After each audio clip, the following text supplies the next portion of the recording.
Hey guys, it's Julian. Today I'm going to be talking to you about Ghost Production. I'm going to be discussing a little bit about it and why I think there's really not anything wrong with it, and just sort of addressing the controversy, I guess, as you could say, that is around it. So before I start this video, make sure to like this video, as well as subscribe if you haven't already, and leave a comment in the description. Let me know what you guys think of Ghost Production, if you think it's wrong, if you think it's stealing, if you think there isn't anything wrong with it, if you honestly don't care either way, let me know in the comments. I'm sure there's going to be a bit of discussion about this, some people with very strong opinions either way, but yeah, I'd love to chat with you guys about that after the video. So today, let's talk about this a little bit. I'm going to start with a little bit about Ghost Production. As a lot of you know, if you don't already know, Ghost Production is essentially when a producer who may be more skilled but doesn't have as much clout, or doesn't, sometimes they do have clout, but it's usually somebody who is, more kind of starting out with their name, but is a very good producer.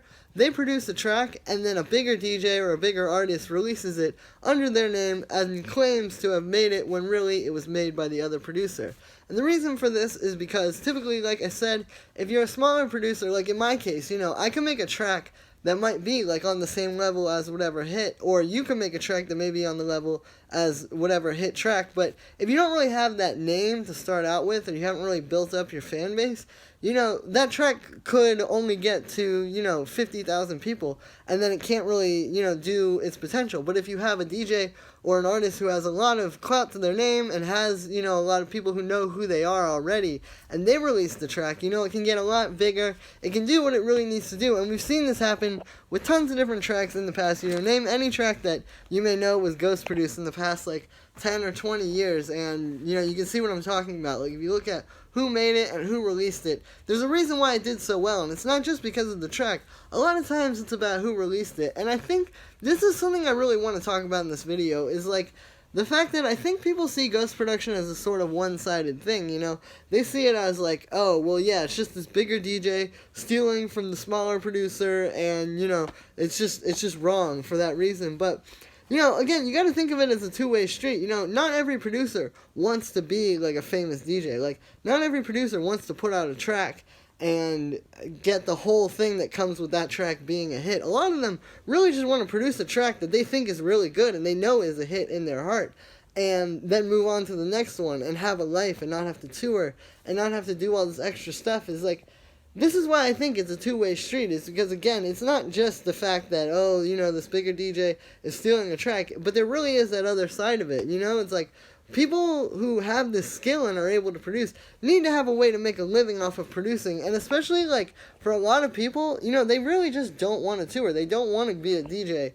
and have to go, play a set at 3 a.m. every single night and give up 4 months of their life touring and do all this crazy stuff just because they like to produce. To some people, of course, that's the dream, and of course that is my dream as well, but like, to some people, that's just not them. They just want to produce as if it was a job, and that's totally cool as well. And this is why I don't think Ghost Production is that bad. I really think that it's evenly balanced. Now, there are definitely cases where it's not so evenly balanced, but I really think there's a zen there between the producer and then the person releasing the track.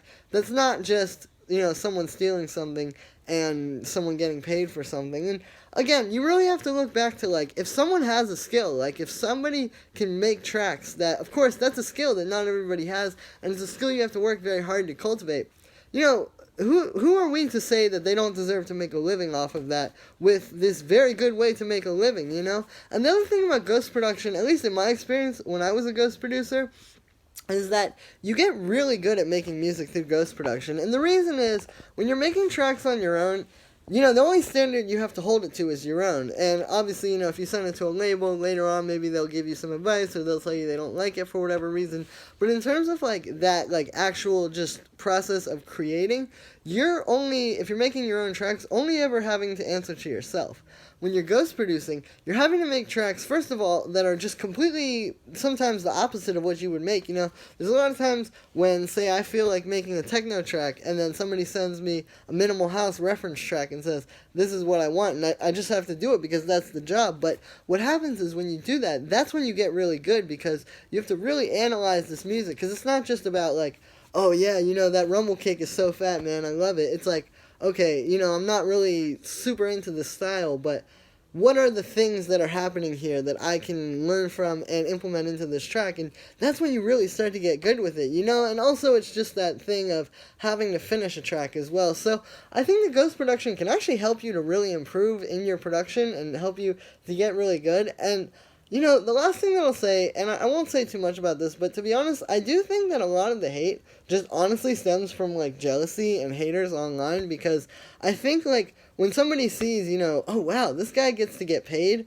or this person, I should say, gets to get paid just to produce a track, you know, just to sit in front of their computer and produce a track, you know, that's what I do for fun. I'm jealous. Like, you know, you can kind of see that thought pattern in your head, I'm sure, and it's like, I really honestly think that that's just a lot of it. I really just think that there's a lot of people out there who might be a little bit upset about that, or, you know, maybe just don't really understand the whole picture that they're looking at, you know, and don't understand why it actually might be better sometimes to have multiple ears on something and not just have it be one person's creative work. So, yeah, that's pretty much it, you know, guys. I just wanted to give you some of my ideas. This is a little bit just off top.